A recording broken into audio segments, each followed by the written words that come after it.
que el manejar eso como la demostración de la no existencia de Dios es ya de por sí una falacia, ¿no? Es ya de por sí un error. Porque tú podrías, sobre todo cuando cuestionan, por ejemplo, las historias del Antiguo Testamento, a mí me ha pasado mucho, ¿no? ¿De veras crees que los hombres vivieron 900 años, ¿no? ¿De veras crees que sucedió esto? ¿O no será más una cuestión de mitología o cosas así, ¿no? Entonces, me llegan a decir, no, pues, o sea, es que Dios no existe, ¿no? Entonces, yo digo, a ver, voy a conceder lo que estás diciendo. No es que lo crea así, ¿no? Podría tener una explicación. El hecho de que, por ejemplo, la historia de Noé no sea real, ¿no? Vamos a suponer que es ¿cómo le llaman? Un mito, ¿no? Que lo que busca es, exactamente, que es una analogía, que tiene una verdad en otro sentido. O Adán y Eva, ¿no? También. Sí, que es una verdad simbólica, ¿no? Como que lo que importa del relato es la verdad simbólica de todo. Vamos a suponer que es verdad.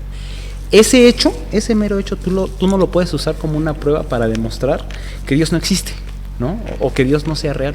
O sea, es decir, el mismo argumento no se sostiene por sí mismo, ni siquiera concediendo lo que tú estás como diciendo. yo he puesto un ejemplo ¿No? que dicen de lo del Mar Rojo, que se demuestra que realmente no hubo un milagro, no hubo un Dios, porque cruzaron en un vado que existía en el Mar Rojo, ¿no? Uh-huh. Y que fue en una época donde había habido poca lluvia y entonces el caudal había decrecido. Uh-huh. Yo digo, tal vez sí. A mí lo que yo digo es, ¿quién Chihuahua los llevó a ese punto exactamente? Claro. ¿Y quién determina que haya o no lluvia, ¿no? Y si fue un mini tornado lo que lo secó, ¿quién lo mandó? Exacto. O sea, solamente arena que les cayó en los ojos y no veo dónde está, ¿no? Sí. No, claro. Yo le decía a esta Rebe, hace poco que fui a Aguascalientes, porque obviamente lo clásico que pasa en el bachillerato, ¿no? Que en algún momento yo lo afronté, y que son los mismos maestros los encargados de aventarte ese ruedo, ¿no? Tenía que hacer una argumentación justamente peleando evolución contra creacionismo, ¿no? Le planteaban el término.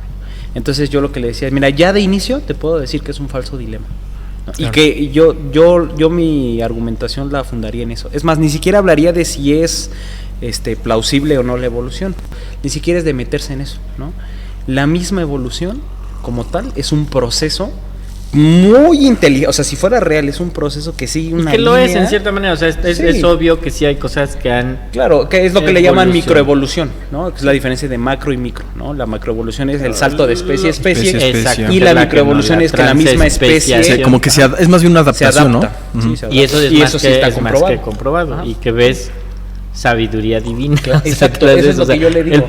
El poner un gen predispuesto a acomodarse, es una maravilla. Entonces yo lo que le decía es, inclusive le digo, no es que yo lo crea, le digo, pero, o sea, entiende el argumento, ¿no? Inclusive hasta siendo verdad ese salto de especie a especie y todo eso, ese mismo salto, ese mismo proceso necesita una explicación, es lo mismo de la causa, ¿no?